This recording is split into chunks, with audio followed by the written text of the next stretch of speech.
Boa noite, gente. Todos. Primeiro a gente gostaria de agradecer realmente a isso aí que, né, na própria prece, né, falou para nós, que é o acolhimento que a gente sempre tem quando vem nessa casa.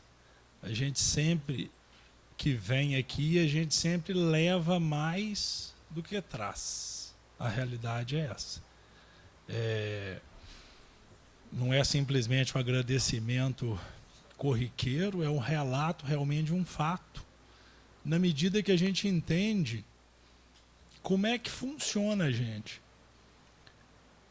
Na medida que a gente vai ficando mais, né, os janeiros vão chegando aí pra gente, a gente vai tendo uma noção assim mais clara realmente do que é a vida da gente, e a gente começa a entender essa história do que é o amor.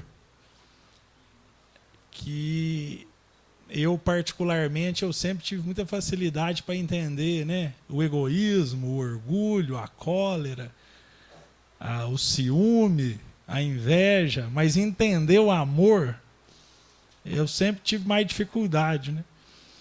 Que a gente ainda não opera nesse clima, a realidade é essa. E na medida que vai passando o tempo, a gente começa a entender o que a doutrina espírita esclarece para nós. Eu custei aprender que gostar não é amar. Eu achava que gostar é amar.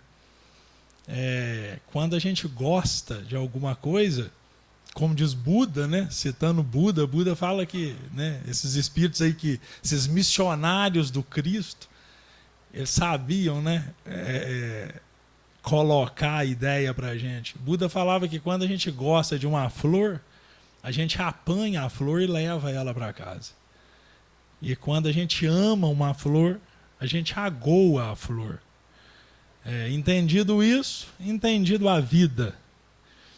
Então, se a gente imagina se o que está por trás dessa figura que ele traz para nós, o gostar é um movimento centrípeto. É um movimento de fora para dentro. Na verdade, é um movimento egoístico. É um movimento egocêntrico. A gente tem gostado muito mais do que amado. E amar é essa coisa que sai de mim. E a hora que a gente lê lá no último capítulo do Pensamento e Vida, chama Amor, é o capítulo que eu achei assim sempre meio xoxo. Que eu falei assim, os outros eles me falam tanta informação, mas a hora que eu vou ler o Amor ali, eu não conseguia captar muita coisa dele. Eu achava ele superficial. Mas superficial era a minha maneira tacanha de estar lendo aquilo ali, né? Ali está a sublimidade do processo. E o Cristo ele vem na Terra e depois o Espiritismo vem... primeiro, vamos dizer assim, o Kardec codifica a mensagem do Cristo numa linguagem filosófica e científica para nós, para ficar acessível ao nosso entendimento. E vamos dizer assim, né, colocando o Chico como esse representante aí desse desdobramento do Espiritismo, a equipe do Espírito de Verdade ali, coordenando a mediunidade do Chico pelo Emmanuel, ela decodifica o código. Então, na verdade, traz essa mensagem para nós da verdade de maneira esmiuçada e acessível para o entendimento nosso, sem alegoria, sem figura de linguagem. E ainda assim a gente tem dificuldade. Mas, na verdade, todo esse movimento é para ensinar para nós o que é amor. O que é a lei de amor, que é uma lei matemática, é uma lei física, e é uma lei que rege qualquer coisa, né? Como diz o Emmanuel, é o hálito do Criador, o amor. O amor é ele em si, é a lei em si.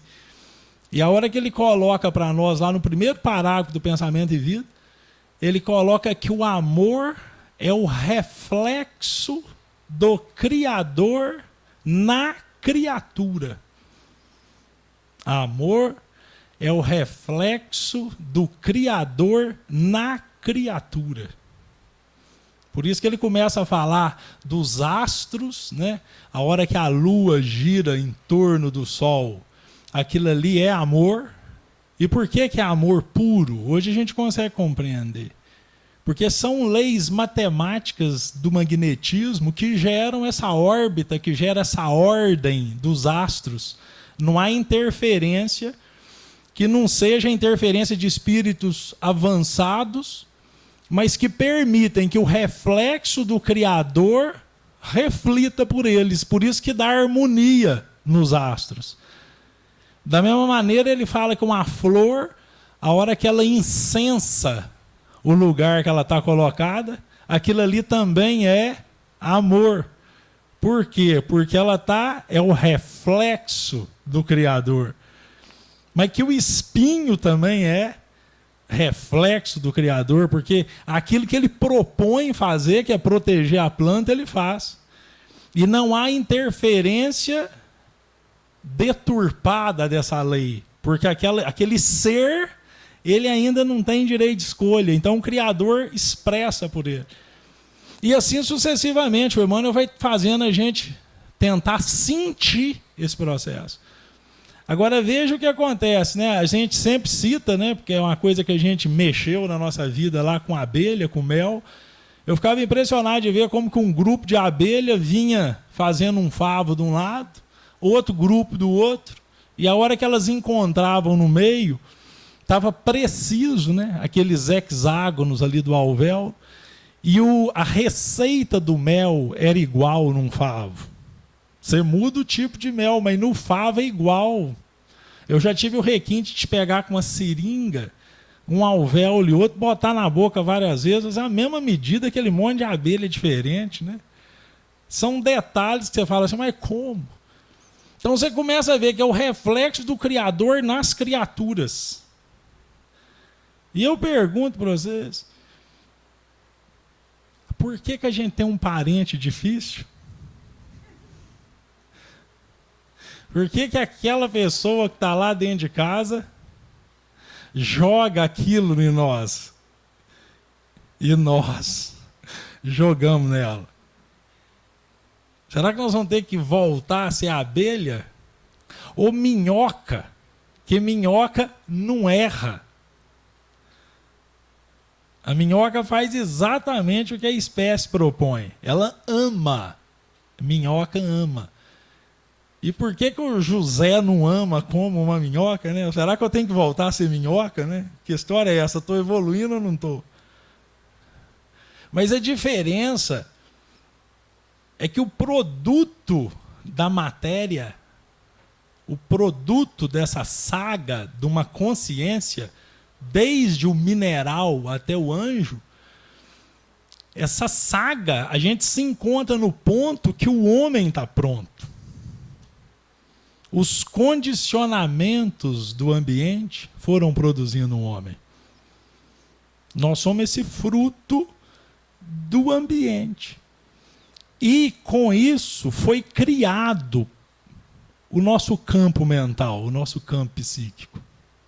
Foi criada a nossa inteligência, foi desenvolvida a nossa razão, foi aumentando a nossa vontade, foi desenvolvendo o nosso desejo. Quando uma larva rasteja, ela deseja a perna, aquele esforço.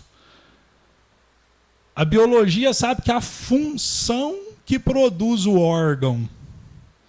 A minhoca, a girafa aumentou o pescoço para poder comer lá no alto da árvore. Foi a necessidade que gerou a adaptação. Então pensem bem, nós somos esse produto pronto e feito de maneira inconsciente. Imagina a hora que a gente pensa no nosso amigo de infância.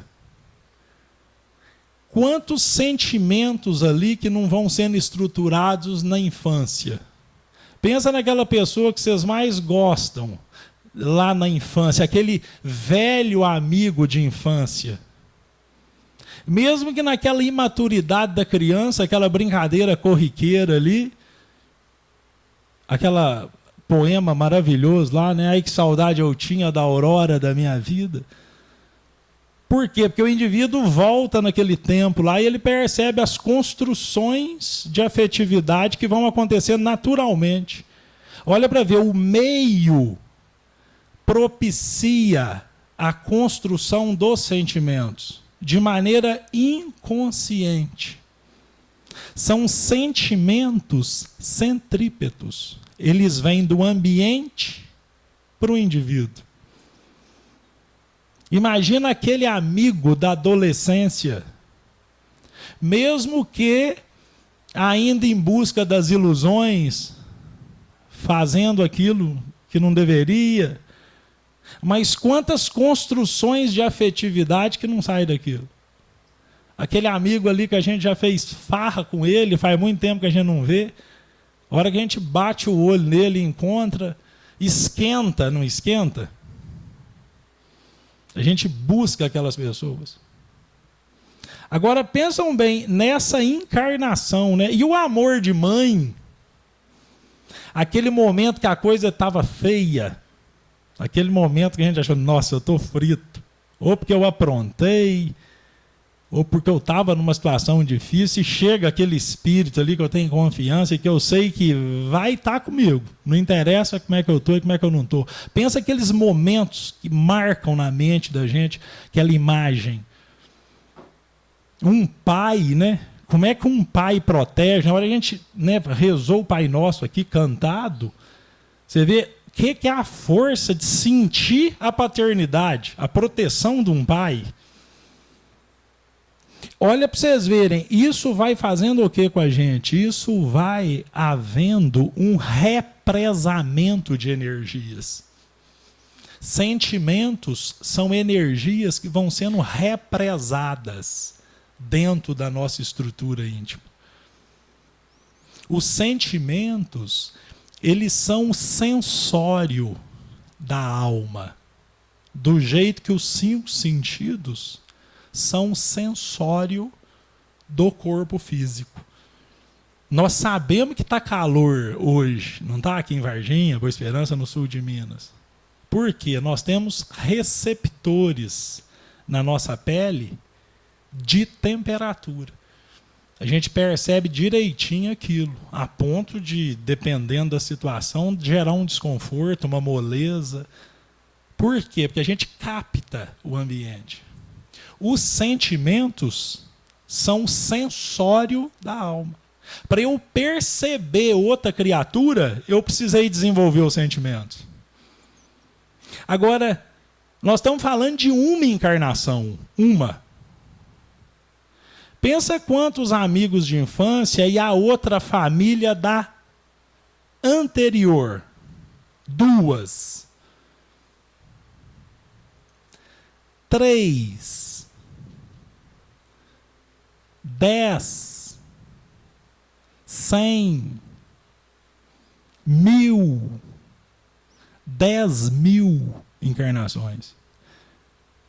Pensa a estruturação que foi feita em nós. E aí que está a nossa individualidade, ela já está estruturada, ela está pronta. Nós já temos todos os sentimentos que poderíamos possuir. E o que é o problema? O problema é que nós temos um jeitão. Nós não temos um jeitão? E a gente fala assim, a gente nasceu para ser o quê? A gente nasceu para ser feliz. E aí o que acontece? A gente usa o jeitão nosso para quê? Para ser? Pensa porque nós vamos emperrar com a doutrina espírita a partir de agora, se a gente não aprender a contextualizar o conhecimento em nós. Dá a impressão que a gente entende de reencarnação, não é? Espírito é doutor em reencarnação. Quem estudou lá a reencarnação do Segismundo, lá no Missionários da Luz, né? É detalhadamente, o mentor fica acompanhando o espermatozoide que carrega o genoma ideal para a produção do corpo. Porque foi feito um mapa cromossômico previamente. E ali ele estimula o espermatozoide certo, depois de muito avaliar o óvulo, o ovócito na realidade, e ele magnetiza o espermatozoide para ele chegar com vigor e conseguir fecundar o óvulo. Então nós somos doutor em reencarnação. Mas eu diria que a gente não sabe nada de reencarnação. Porque eu tenho que sentir a minha reencarnação. Quais as oportunidades que foram me dadas na minha reencarnação? Não adianta eu entender de reencarnação. Eu tenho que perceber o que eu estou fazendo no contexto que me encontro. E aí o que acontece? Como nós temos todos os sentimentos, e a gente acha que nasceu para ser feliz, o que a gente tem feito? Por que vocês ficaram assim irritados a última vez? Vocês ficam irritados ainda? Vocês têm medo? Culpa. Tem gente que trabalha, não dá tempo de ficar com os filhos porque tem medo de não dar o dinheiro ali para criar os filhos. Nós temos sido movidos a medo, a culpa e a hábito. A gente não fica cansado de errar no mesmo ponto?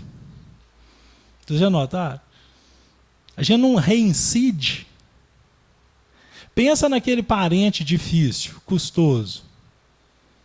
Sempre eu brinco, não pensa no mais custoso, pensa no, senão a vibração cai. E cai mesmo, porque aqui às vezes nós estamos na boa, mas a hora que o trem está feio, não é? Pensa no jeitão dele, ele não repete um jeitão? Ele não tem um modus operandi igualzinho? Você fala assim, mas não é possível, não vai mudar? Acontece coisa, às vezes a gente olha, a pessoa sofre, aquilo dá errado, mas ela continua reincidindo, não reincide? Você sabe por quê?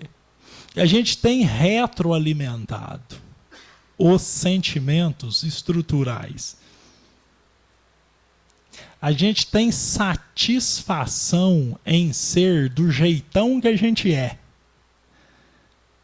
Por isso que a gente repete aquilo.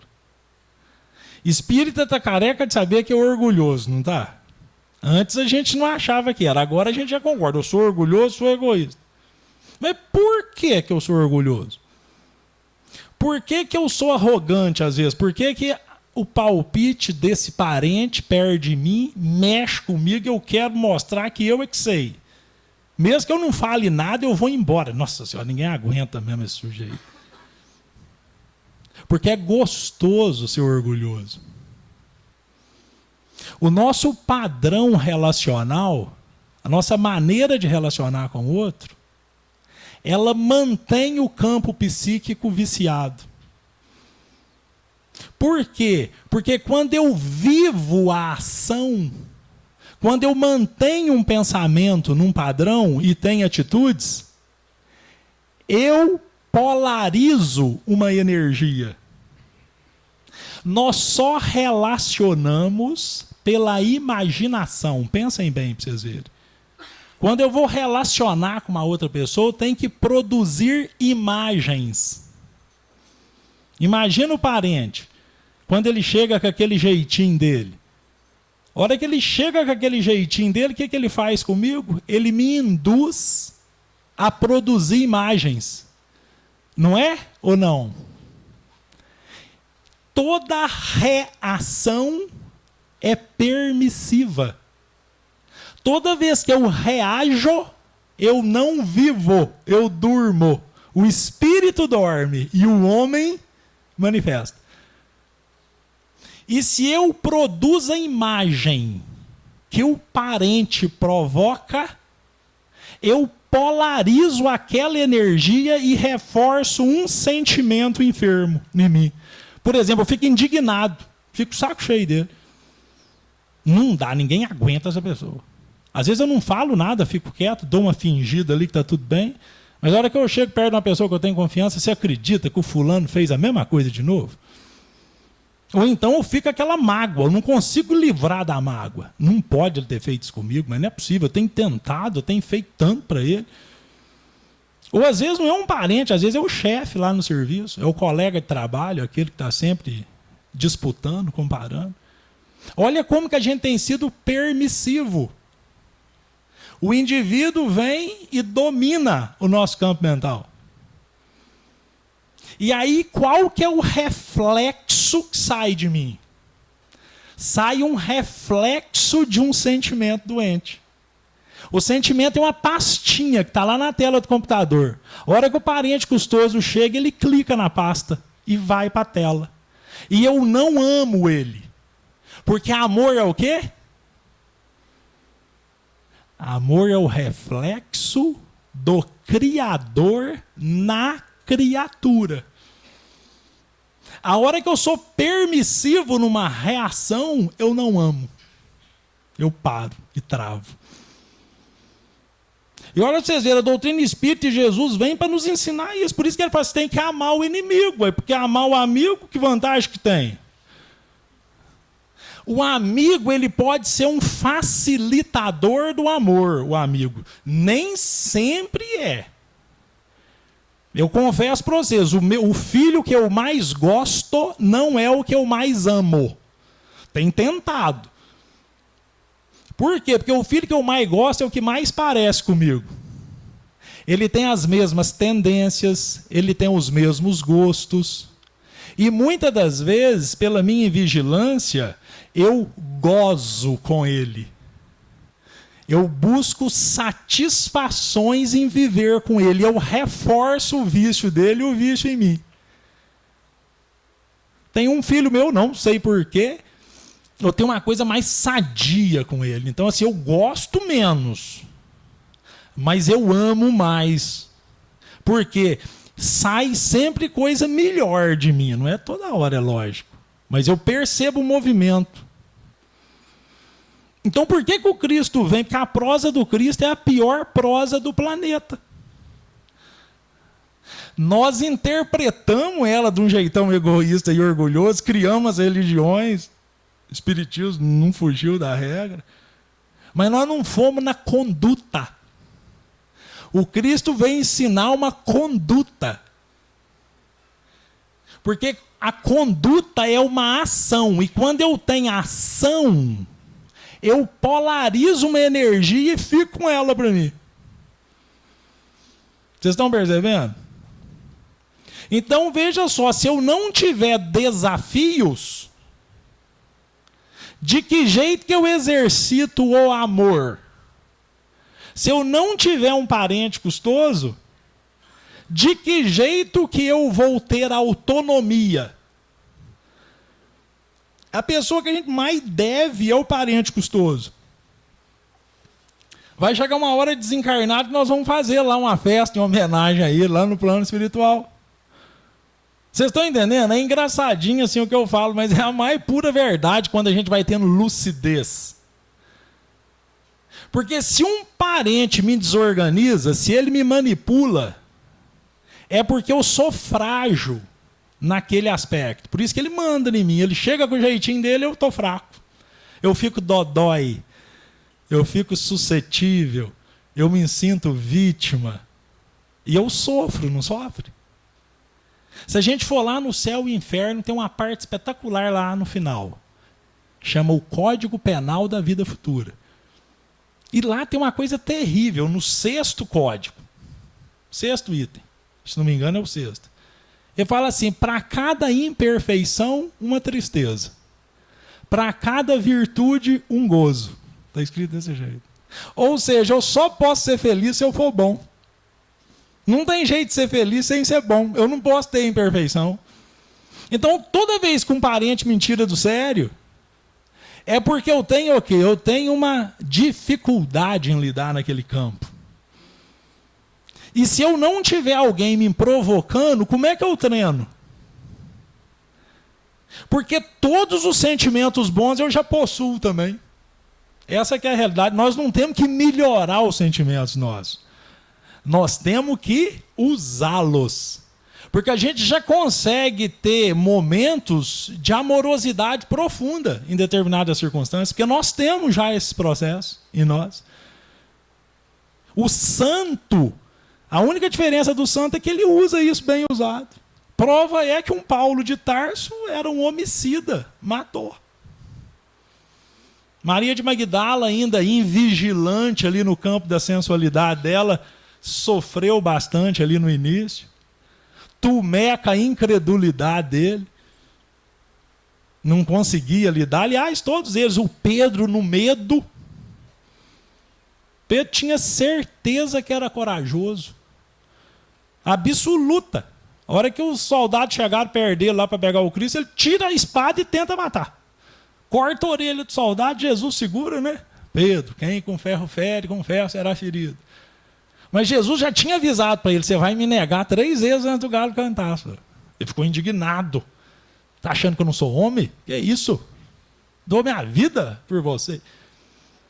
Mas na hora que ele viu o super-homem ser pego, a hora que o super-homem ali, ser machão perto do super-homem é fácil.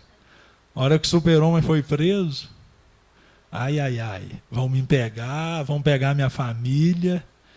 Como é que vai ser isso? E aí, como diz o outro, não tem nada com vocês, não. O que é isso? Esse povo aí é anarquista mesmo. A hora que o galo canta a 3ª vez, né? Que é na madrugada, né? É na hora que o sol brilha, né? É a hora que ilumina os escaninhos da alma do Pedro. E ele percebe o medo que existe dentro dele. Aí ele morre de vergonha. Aí o Cristo vem em espírito até ele. Está vendo, Pedro? As pessoas não erram por perversidade, por maldade pura. As pessoas erram por fraqueza e por ignorância. Você tem que sentir isso no você, senão de que jeito que você guia as minhas ovelhas? De que jeito que se apacenta as minhas ovelhas se você não tiver essa autopercepção? E aí o Pedro tinha todo o conhecimento filosófico do Evangelho. Mas ele não tinha contextualizado o Evangelho nele. Aliás, nenhum deles. O próprio Paulo demorou, foi para o deserto. Ele tentou voltar com a mesma arrogância dele. A hora que ele vai em Atenas, ele desanima de novo. A hora que ele pega lá aquele homem com aquele discurso, sei lá, eu fico imaginando o Paulo de Tarso nas devidas proporções, como se fosse um Cortella de hoje, que esses indivíduos que falam muito bem, que tem argumento para tudo.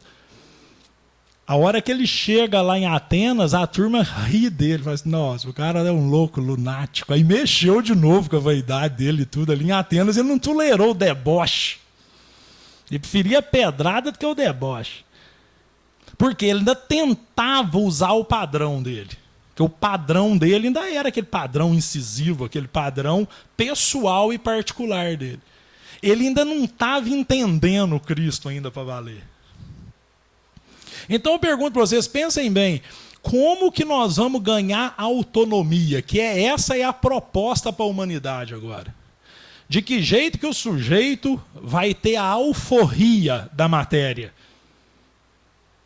Nós não podemos aceitar pouco entendimento mais do Espiritismo. Ele tem que virar ferramenta para nós. Aquela frase, o sangue resgatou o Espírito. Agora, o Espírito tem que resgatar o homem da matéria.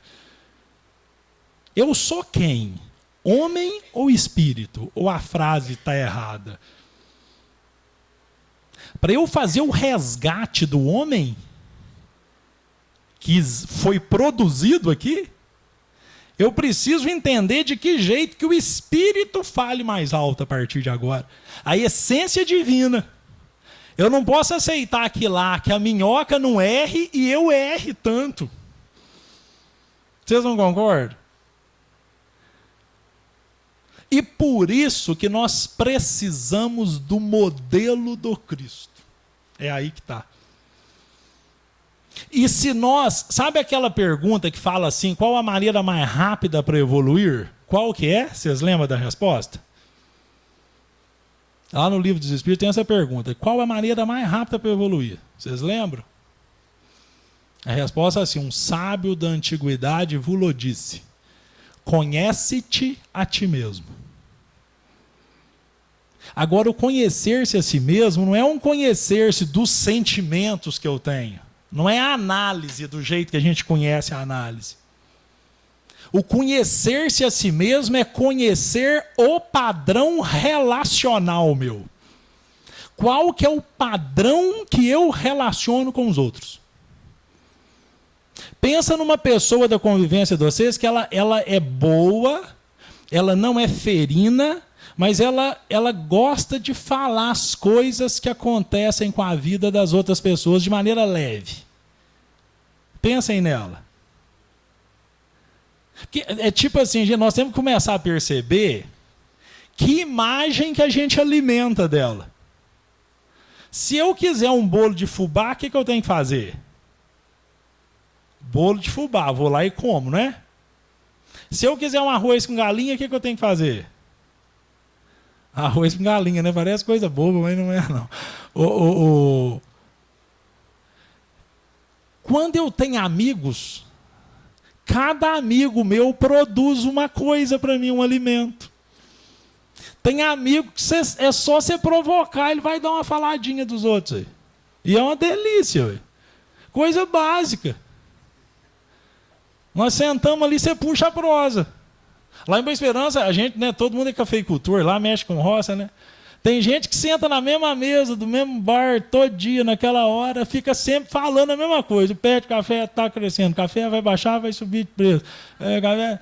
Fala a mesma coisa, as mulheres, Deus não aguenta, porque às vezes as mulheres não interessam, por isso que fica só os homens lá.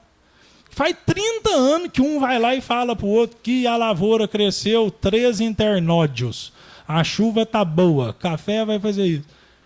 E o indivíduo fica polarizando a energia naquilo. A hora que ele fala de café, o outro fala de café, um fala de café, é uma delícia. Vocês estão percebendo? De café. Tem gente que gosta de moda, de roupa, mulher que gosta de roupa, de moda, de compras, de comprar. Nossa, você viu naquela lojinha ali no shopping, agora abriu um negocinho lá, tá vendendo lá uns paninhos, eu não consigo nem guardar os nomes. Paninho que rola no pescoço, paninho que põe no coisa. E a pessoa fala, ninguém vai comprar nada. Às vezes a loja até já fechou. Ela fala assim, não, tinha uma loja lá. Mas é uma delícia escutar.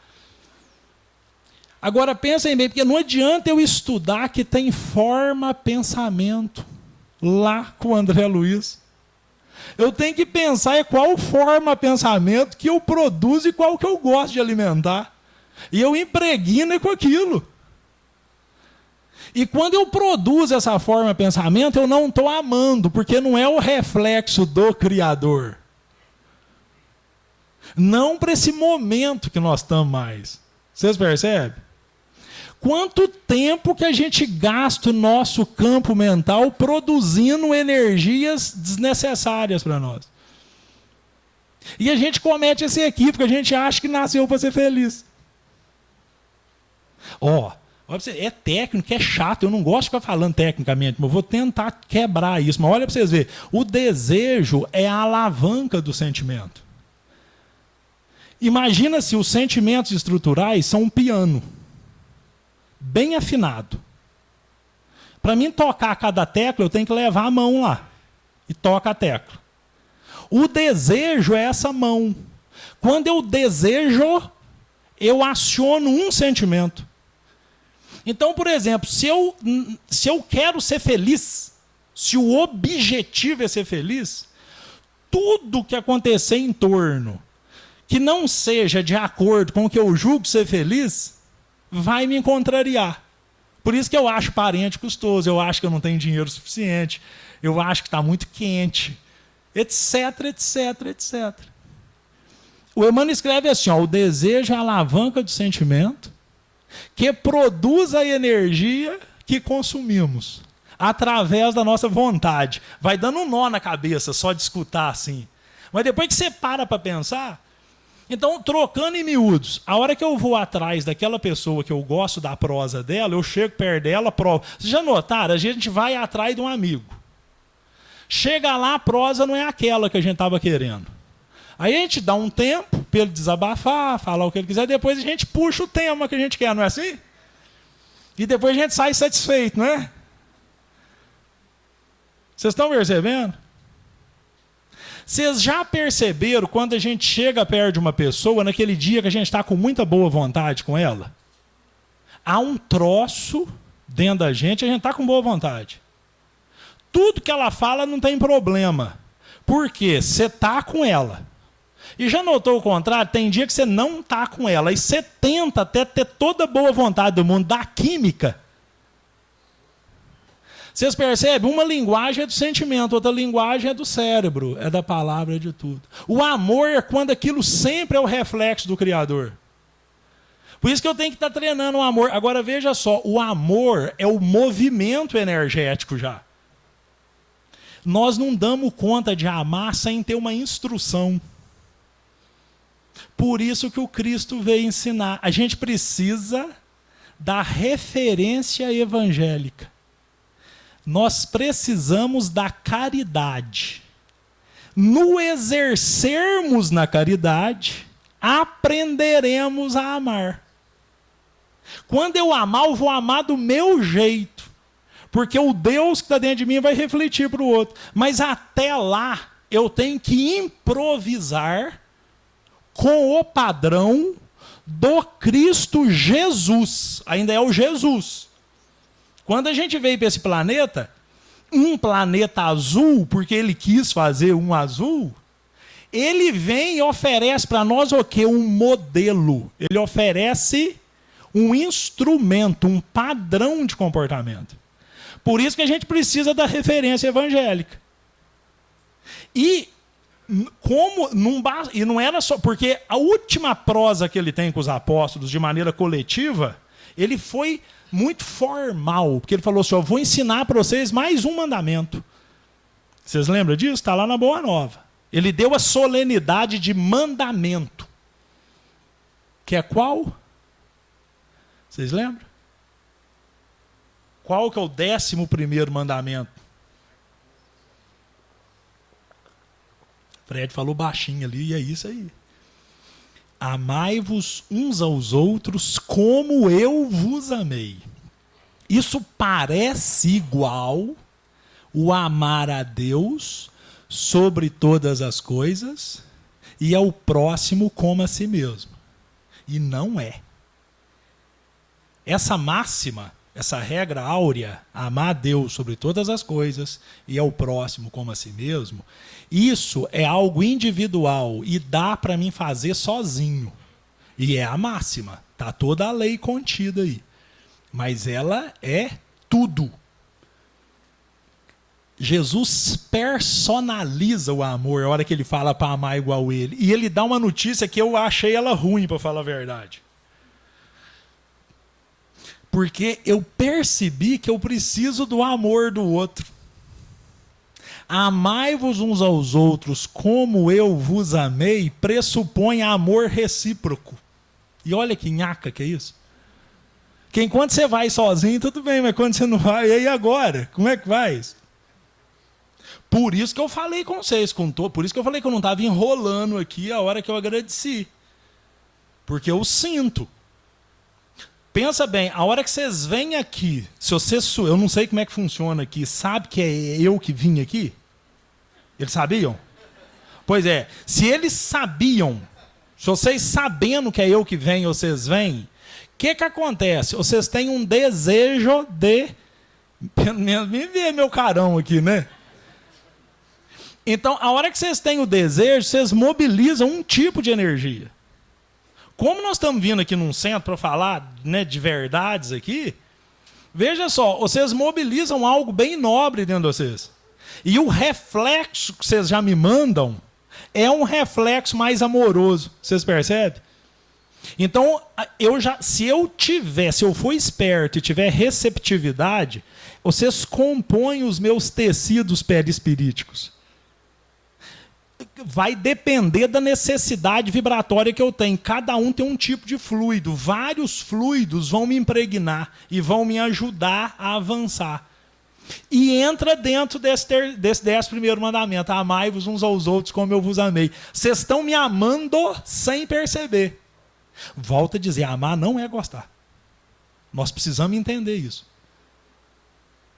Não precisa gostar de alguém necessariamente para amá-la. Porque gostar pressupõe retorno, expectativa, gozo, prazer.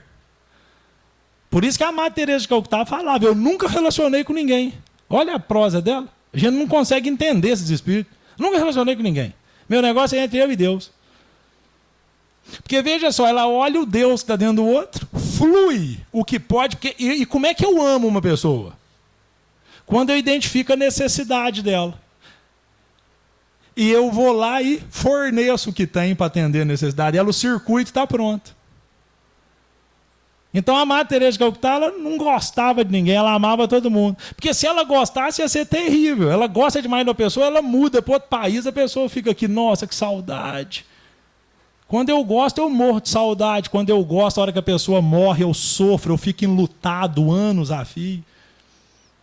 Porque o gosto é isso, eu quero para mim. A pessoa às vezes morreu, foi para um lugar muito melhor, já terminou a programação reencarnatória dela, e eu não queria que ela fosse, eu quero ela comigo.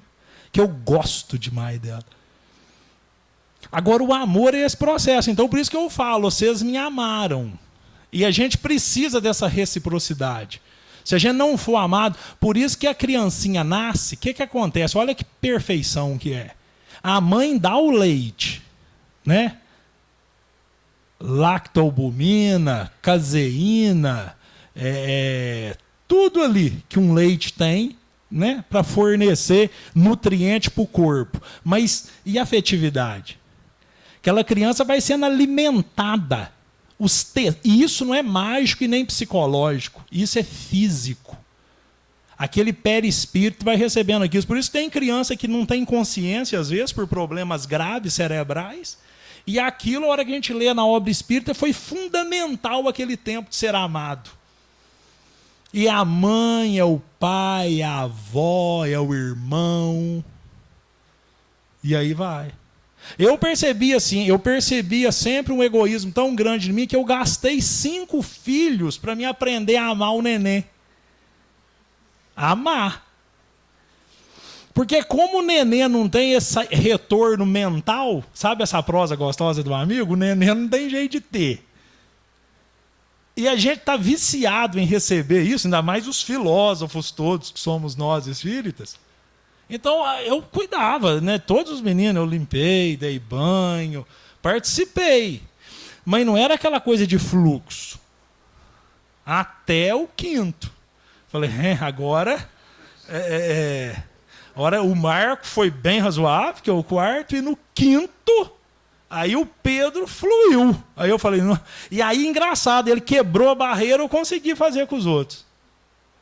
Porque quando você está preocupando em amar, você não está preocupando em gostar. Aí você não idealiza um filho mais. Porque se eu gosto, eu crio o quê? Um ideal de filho que eu quero. É eu que projeto o filho na minha cabeça. E eu não relaciono com aquela criatura, eu relaciono com o projeto que eu fiz. Vocês entendem isso?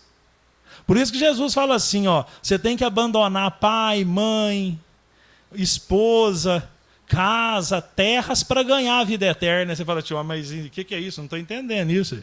Ele reforça os laços e agora ele manda abandonar. Aí o Emmanuel vem e explica. Olha que espetáculo a doutrina espírita, né? Você tem que abandonar o desejo de tê-los como gostaria que eles fossem, para estar mais próximo ainda deles. Agora, se eu idealizo, babau. Então, um filho, quanto mais problemático ele é, mais gostoso é para amar. Porque fica mais fácil, eu tenho que treinar mais, eu sou desafiado. Como eu estou com tudo pronto, eu só preciso fazer a expansão dos sentimentos, eu preciso amar muito. Por isso que parece um tempo, por exemplo, Maria de Magdala, quem leu a Boa Nova com Maria, percebe direitinho no final, né? O que é que Jesus fala para Maria a hora que ele resgata ela, vocês lembram? No final, a hora que ela desencarna. Vã, Maria, você já amou bastante. É assim que é a frase. Porque Maria, depois que cai a ficha dela, ela queria ser mãe. Mas ela fala assim, Senhor, eu não dou conta nem de gerar um filho, porque nessa sociedade, quem vai querer? O meu filho está frito se ele nascer de mim aqui nesse contexto. Não dá para ser mãe, como é que eu faço? Aí Jesus faz uma perguntinha, né? Maria, quem tem mais mérito? A mãe do filho da própria carne ou a mãe do filho da carne de outra? E pronto, ela entendeu. Ela falou, nossa, eu posso ser mãe de todo mundo que tem encrenca. Porque ela já pensou na hora, é só quem tem encrenca que vai querer que ela seja mãe. E ela vira mãe de quem? Dos leprosos, dos desvalidos. Ela vai para lá. E ela ama como? Porque nenhum ia sair da doença. Ela não ia dar conta de curar a hanseníase de ninguém na época. Mas ela deu dela. Se o indivíduo precisava de água, ela dava água. Precisava de consolo, ela dava consolo. Se estava doendo, ela trocava ele de lugar. É só isso. A gente acha que precisa fazer coisas para o mundo para evoluir. Nossa Senhora, gente. Não foi nós que penduramos a lua lá, foi? A lua já estava pendurada. O planeta foi inteiro feito e estabilizado para depois o homem chegar. Ninguém precisa de nós fazer obra humana. Obra humana a gente faz naturalmente para desenvolver as faculdades do espírito. A gente vem com talentos, então a gente impacta o ambiente. Mas não é esse o objetivo. A obra que nós temos que fazer é outra. Perdi o raciocínio. O que era, será, hein, Fred? Me ajuda aqui. Perdi o gancho. Não, mas do parente eu falo toda hora, né? Eu empolguei com os filhos. Porque filho mexe com a gente. Era uma coisa interessante. Vamos ver se volta. Vamos voltar no foco. Porque o que é o foco? Se fosse dar nome para isso aqui, amor e caridade, que nós estamos querendo dizer aqui agora. Nós entender o que é esse fluir de amor. Só que, como isso sai em momentos e com pessoas, apenas aquelas que nós já temos esses lastros bem elaborados, e quando a gente tem vigilância, quando eu relaciono com aquela pessoa que eu gosto, e esse gostar é maduro e não vicioso, eu consigo fluir esses sentimentos. Eles estabilizam e vão. Agora, isso nós já demos conta. E não basta. Por que não basta? Porque essa própria pessoa, a hora que ela nos trai, não é traição grossa, não, coisa corriqueira. A hora que ela fala uma verdade que a gente não quer escutar, como é que a gente fica? A gente despenca a vibração nossa. E a gente impede o fluxo. Era para a gente ser expressão divina. E a gente não é. A gente bloqueia o fluxo. Por isso que o egoísmo é sempre essa força centrípeta. Eu estava falando, era do gostar mesmo, né? O tema era o gostar. Porque toda vez, agora eu lembrei mais ou menos. Pra você ver, mas eu perdi a vibração da prosa, né? Pra vocês verem como é que é esse fluxo, né? Quando eu gosto de alguma coisa, no fundo eu gosto é de mim mesmo. Porque eu quero atender ao meu gosto. Vocês entendem? Eu estou falando muito disso porque nós estamos emperrados nisso. O desejo nosso que mobilizaria as energias espetaculares que estão aqui dentro, a gente não tem feito isso porque o desejo é de se satisfazer. Entendeu o perigo? Vocês vão acordar amanhã de manhã, quase todo movimento é feito para essa tal felicidade. Nós somos fadados à felicidade divina maravilhosa na eternidade, não tem dúvida, mas se ela for meta, nós não chegamos lá. É o contrário. Por quê? Porque eu nasci para ser bom, não para ser feliz. Vocês estão me entendendo, né, gente? E sendo bom, eu sou feliz. Porque para toda imperfeição, uma desgraça. Para toda virtude, uma alegria, um gozo. Então eu deveria estar focado nisso. Aqui, ó. Se a gente lê aqui no Evangelho, porque a gente precisa sempre do norte. Ó. Quer ver? Capítulo 11. Ó. Fé e caridade.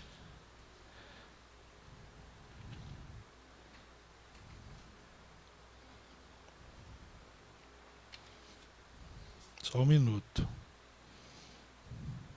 Certamente, Deus nos criou para sermos felizes na eternidade.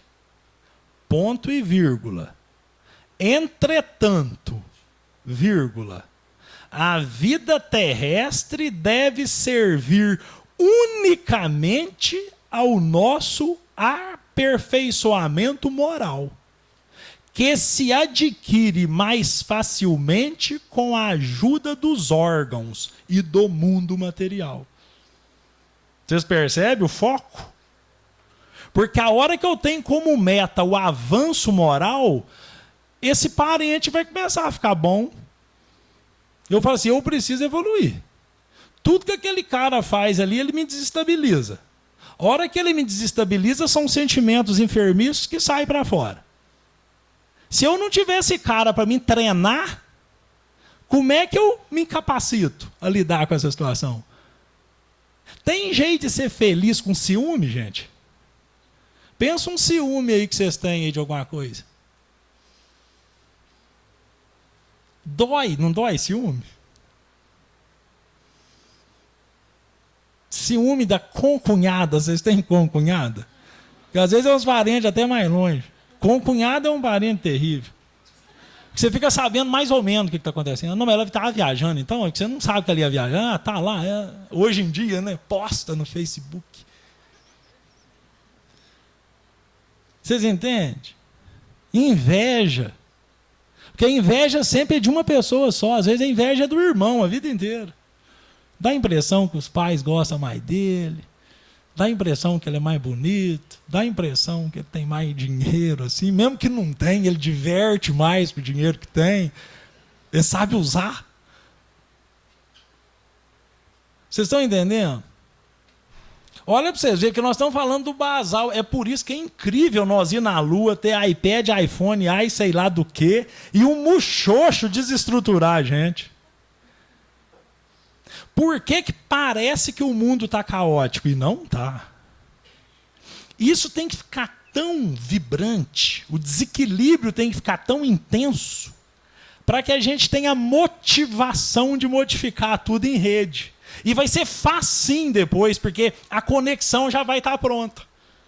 A força que a gente vê da mídia, da intercomunicação aí pelas mídias sociais e tudo mais, quando a gente ficar assim, né, empanzinado de querer ser feliz e não conseguir ser, nós vamos entregar a pá com a rapadura e vamos usar o modelo do Cristo. E aí um influencia o outro e nós vamos, enquanto humanidade, melhorar profundamente. Vocês percebem a estratégia? Por isso que quem está dirigindo a nau, né, o barco, é o Cristo, né? Como diz o Emmanuel. Ele nunca soltou aquilo. A renúncia é essa. Agora a doutrina espírita vem explicar tudo detalhadamente para nós. O pensamento foi importantíssimo para a estruturação da nossa personalidade. Pensar é que gerou a nossa individualidade.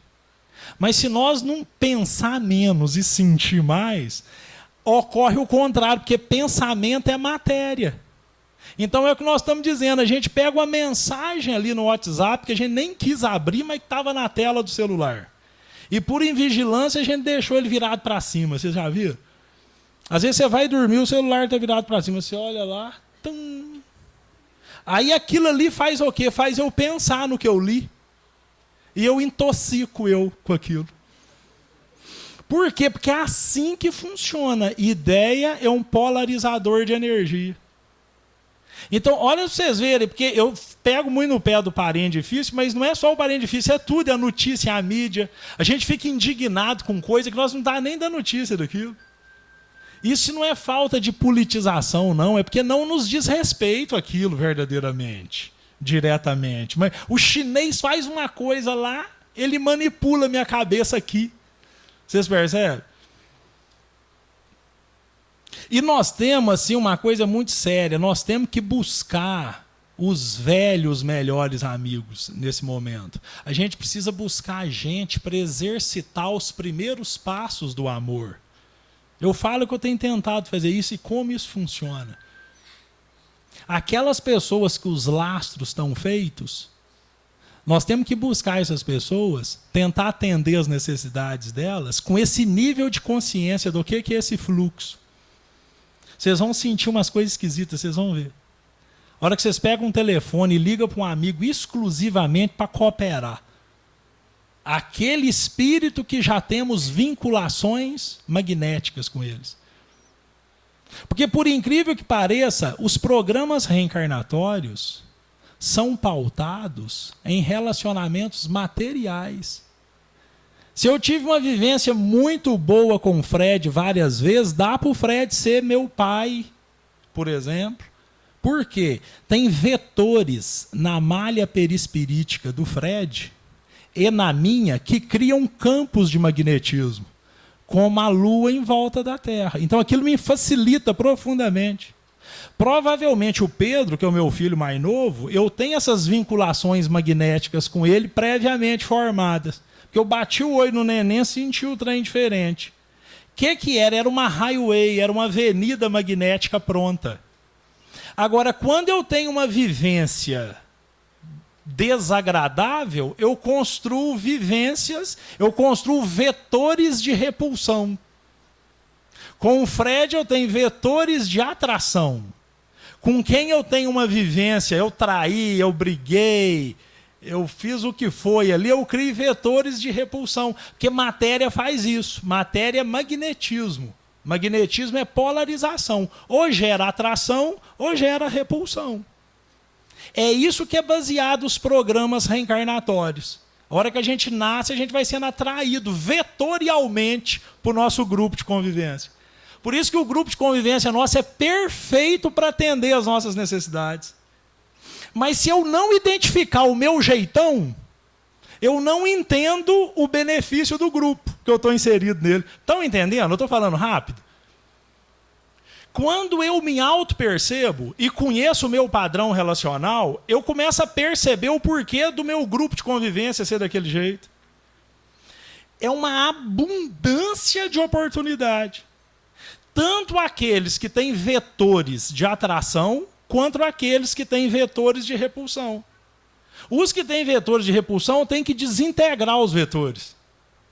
E nada é mais forte que o magnetismo divino que está dentro de nós. Então, na medida que eu uso o padrão do Cristo, abandono o meu, eu começo a fluir o Deus que está dentro de mim. E os campos magnéticos vão perdendo força. Eu não alimento eles mais. Você está entendendo mesmo? Isso eu gostaria. Vocês estão percebendo? Agora não tem mágica, não adianta fazer muxoxo, não adianta reclamar, não adianta esbravejar, não tem outro jeito. Fora da caridade não há salvação. Nós temos que ir improvisando com o padrão do Cristo até que eu assenhoreie de mim mesmo. Por isso que Jesus fala assim, vós sois deuses, vós poder fazer isso e muito mais. Mas por enquanto não tem outro recurso. O recurso ofertado para nós é o padrão do Cristo. Então, assim, toda antipatia e toda simpatia é um reflexo psicológico de estruturas vibratórias que vibram em nós. Nem sempre eu tive uma vivência com aquela pessoa em si, mas o que vibra nela gera distonia em mim. Por isso, amai-vos uns aos outros. E vocês tenham certeza, nós estamos colocados num ambiente que aquela cota de gente que nos ama é suficiente, desde que a gente deixe. Porque se a gente só flui desequilíbrio, como é que o outro flui amor para nós? Não dá, né? Por mais que ele queira. Se eu fico fechado, amargo. Por isso que o processo é a cada um segundo suas obras. Na medida que eu tenho boa vontade com o outro, naturalmente eu permito ele fluir aquilo para mim. Por isso que a amizade precede o comportamento fraterno. Eu gostei que na hora da prece, a prece estava toda intuída, né? Falou assim, o amigo José destoou na minha cabeça ali. Por quê? Porque a amizade é o exercício do amor. Ah, gente, lembrei do que eu esqueci agora. Agora eu lembrei. Brotou. Olha, tem que tomar cuidado, parece que não é para me falar isso. Eu esqueci mais ou menos de novo. Não, mas agora lembrei de novo. Ó, vocês estão vendo a fragilidade do campo mental? A família mais famosa da doutrina espírita, assim, sob determinado aspecto, é a do André Luiz, porque o André Luiz escreveu aqui tanto de livro falando dele, né? Então, o que acontece? O que aconteceu com o André Luiz? André Luiz foi um médico famoso aí no Brasil, né? Vários aí, né? Cita que pode ter sido um ou outro, nós não vamos ficar citando nome aí, mas parece que é um médico famoso que fez grandes coisas dentro da área da medicina. O que aconteceu com o André Luiz quando ele morre, quando ele desencarna? Ele foi para onde? Foi para o inferno, né? A gente fala umbral, mas é inferno, né? É porque não tem inferno daquele jeito que a gente... Ficou 8 anos no inferno. O pai do André Luiz era um comerciante de posses, um indivíduo também que gerou um impacto social ali no ambiente. Até porque, para formar um filho médico naquela época, gasta dinheiro. Não era uma coisa simples. Um comerciante famoso ali do Rio de Janeiro também que gerou impacto. Onde que o pai do André Luiz foi depois que desencarnou? Para onde? Para o inferno. Ele e as 2 amantes que ele tinha ficaram lá no inferno e ninguém tirava eles de lá. O André Luiz ficou 8 anos, desencarnou depois e pelejou e não conseguia tirar ele de lá. E eu pergunto para vocês, e a mãe do André Luiz, onde que ela estava? Hein? Foi para o céu. A mãe do André Luiz não foi para o nosso lar. A mãe do André Luiz estava numa instância espiritual muito acima do nosso lar. Tão acima que o André Luiz não tinha como encontrar com ela. Ele precisou dormir para desdobrado, mediunicamente, ter um encontro com a mãe dele. E aí ele encontra com a mãe, que esse processo todo, que eles colaboraram com ele, assessoraram ele, prepararam para ele poder ter uma prosa com a mãe. Olha para vocês verem o que é a bênção da encarnação, hein, gente? Às vezes nós temos uma mãe que é isso. E a gente não enxerga isso. Porque minha mãe é chata, minha mãe tem umas manias, minha mãe é custosa. Eu vou lá uma vez por semana ver minha mãe, mas não é isso que eu quero dizer. Pensa bem, porque não adianta nada saber disso se eu não me percebo. É o que eu falei, o grupo de convivência tem gente amorosa suficiente para nos refazer. Eu só tenho que perceber isso e usar desse direito. Mas o que aconteceu com a mãe do André Luiz? O André Luiz chegou lá e uma das assuntos que ele tratou foi a preocupação com o pai. Porque ele já estava pelejando há muito tempo para resgatar o pai e não dava conta. O que a mãe fala? A mãe fala assim, André, não preocupa não, que eu já montei um esquema já. Eu vou encarnar de novo. Vou receber o teu pai como esposo de novo. E as 2 amantes vão ser nossas filhas. Já deve ter acontecido isso pela época que o livro foi escrito. Aí o que vai acontecer, hein, gente? Aquelas 2 filhinhas, às vezes lindas, né? Sei lá, loirinha do olho azul, ou moreninha do olho preto, aqueles amores do papai, um amor, não vai ser? Um gosto. Aquele pai que adora, porque pensa bem, os campos magnéticos construídos nos perispíritos. Mas o que o papai fez? Ele fez educação das filhinhas uma encarnação atrás? Ele reforçou sensualidade, uma série de coisas, irresponsabilidades nas moças. Já imaginou essas meninas lá pelos 14, 15 anos de idade, hoje em dia, hein, com celular na mão e tudo mais? Vocês já imaginaram? A sorte é a mãe lá. Mas o que eu quero dizer não é nada disso, eu quero dizer assim, ó, sabe o que era a mãe do André Luiz? Dona de casa. Ela era uma dona de casa, aquelas Dona Maria que não faz nada. Os maridos é tão famosos que você nem sabe como é que é o nome da mulher dele. O filho. Vocês estão vendo o que é amor? Uma dona de casa parece que ela não está fazendo nada. Mas a mãe do André Luiz ajudou o André Luiz a ser André Luiz e está aí gerando um impacto na sociedade espírita, pelo menos, por exemplo. E era dona de casa. O que eu quero dizer é a simplicidade do amar. E quando a gente entende a sublimidade da oportunidade da encarnação nossa, que nós não temos percebido. A gente não sente a alegria profunda de estar encarnado e poder fazer isso. Então, o que eu quero dizer é que nós temos que nos jogar para cima das pessoas. Nós precisamos nos realizar nas pessoas. E nós precisamos do padrão do Cristo. Agora, se eu não identifico o meu, eu não renuncio ao meu. Eu nunca entendi por que no capítulo 6, o último item do Evangelho segundo o Espiritismo, falava que a sabedoria humana está resumida em 2 palavras. A primeira é devotamento. Eu falei assim, não, devotamento tudo bem, né? Que a pessoa faz tudo com empenho, a pessoa trabalha, a pessoa dedica, a pessoa é devotada. E a segunda palavra é abnegação. A abnegação é o desinteresse, é o desprendimento do interesse pessoal. É a renúncia que nós precisamos aprender a fazer e a gente não sabe. Nós estamos emperrados na renúncia.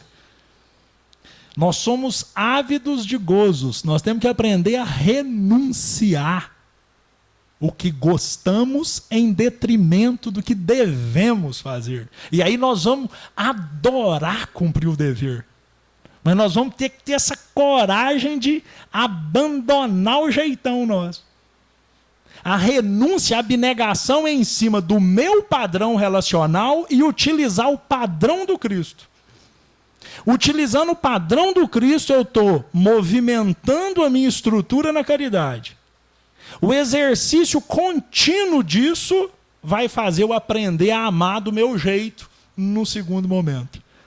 É o que o Chico falou, deveria ter escrito menos, deveria ter trabalhado menos e amado mais. Sempre a queixa dos espíritos é essa, seja quais forem. E mesmo quem não está ligado nisso, né? A gente vê essas poesias aí em forma de música, aí, né? Aquela música Epitáfio do Titãs, né?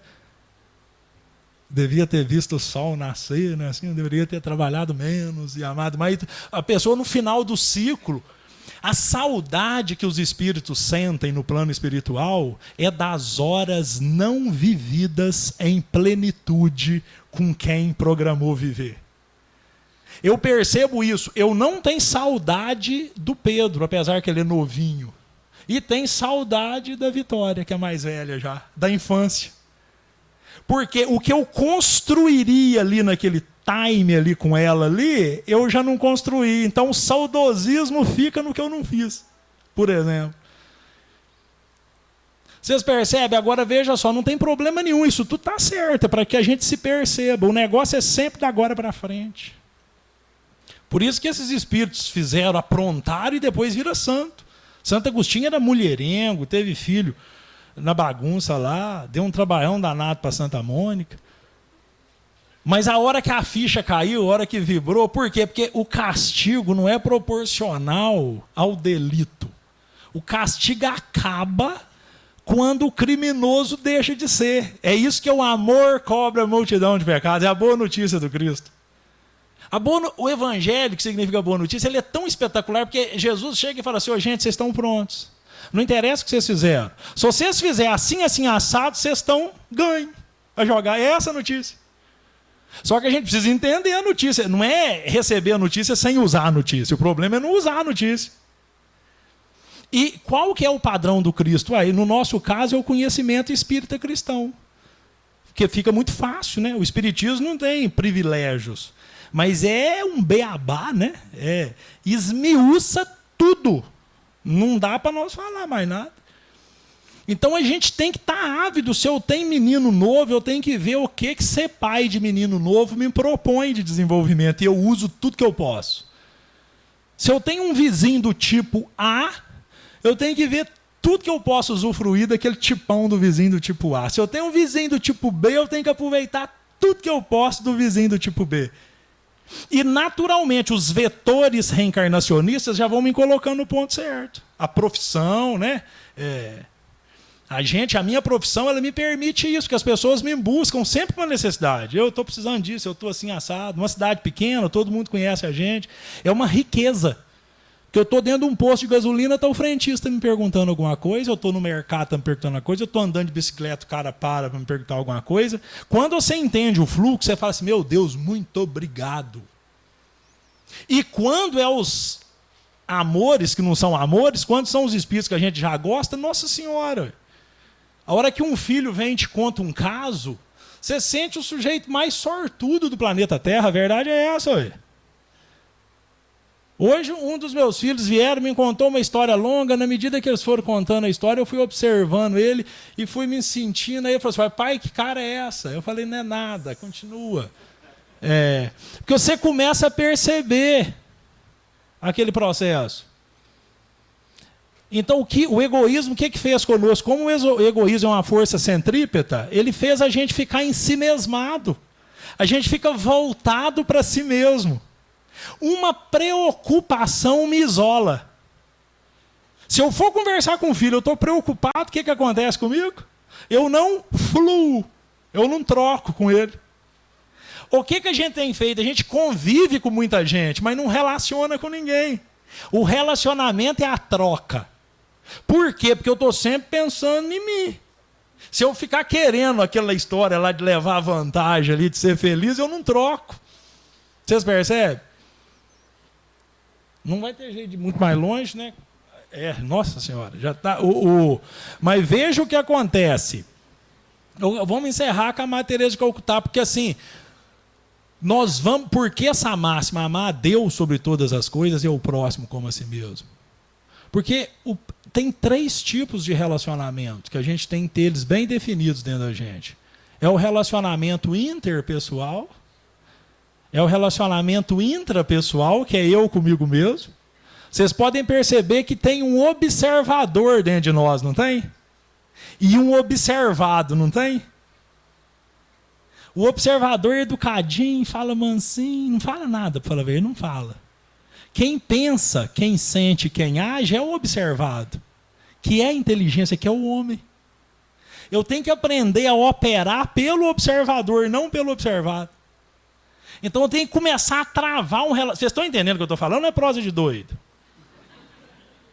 Percebam. E é claro, tem o observador, tem o observado. O observado é o homem, é o produto da matéria. Só que eu tenho que resgatar o homem da matéria agora. Para mim resgatar, eu resgato como? Não alimento o homem, mas alimento a consciência, que é esse observador. Então eu tenho que ver como é que está esse relacionamento entre o observador e o observado. E o suprassumo do processo é o relacionamento do observador com Deus. Por isso que a Madre Teresa de Calcutá também falava aquelas coisas que a gente não entende. Pergunta para ela, como é que a senhora ora, Madre? Como é que a senhora reza? Eu converso com Deus. O que a senhora fala para ele, Madre? Eu não falo nada, eu só escuto. E ele, Madre? O que ele fala com a senhora? Não, ele também não fala nada, ele só escuta. Parece piada, mas não é. Precisa falar quando eu estou relacionando com a pessoa mesmo? Vocês já notaram quando eu estou integrado com alguém? Falar atrapalha tudo. A gente teve um encontro, uma coisa espírita esse final de semana, uma amiga lá que eu tinha falado umas coisas para ela e deu certo para ela. Ela chegou perto de mim, olhou para minha cara e falou assim, José, eu queria muito falar com você, mas eu não queria falar nada. Aí eu olhei, veio na cara dela, ela começou a rir, emocionou e tudo mais. Eu falei assim, já entendi tudo, então não estraga. Fala nada. Fala nada. Porque é incrível, eu trouxe a Gênesis só para ler para vocês, porque a gente precisa, só para ler uma frase, né? Que eu já sei, ó. A consciência lhe traça a rota. Onde que está a consciência que vocês acham? A consciência, se a gente fosse localizar a consciência no corpo, ela está onde? Agora eu já induzi vocês é esperto, né? A gente acha que consciência está no cérebro. A gente acha que consciência é pensamento.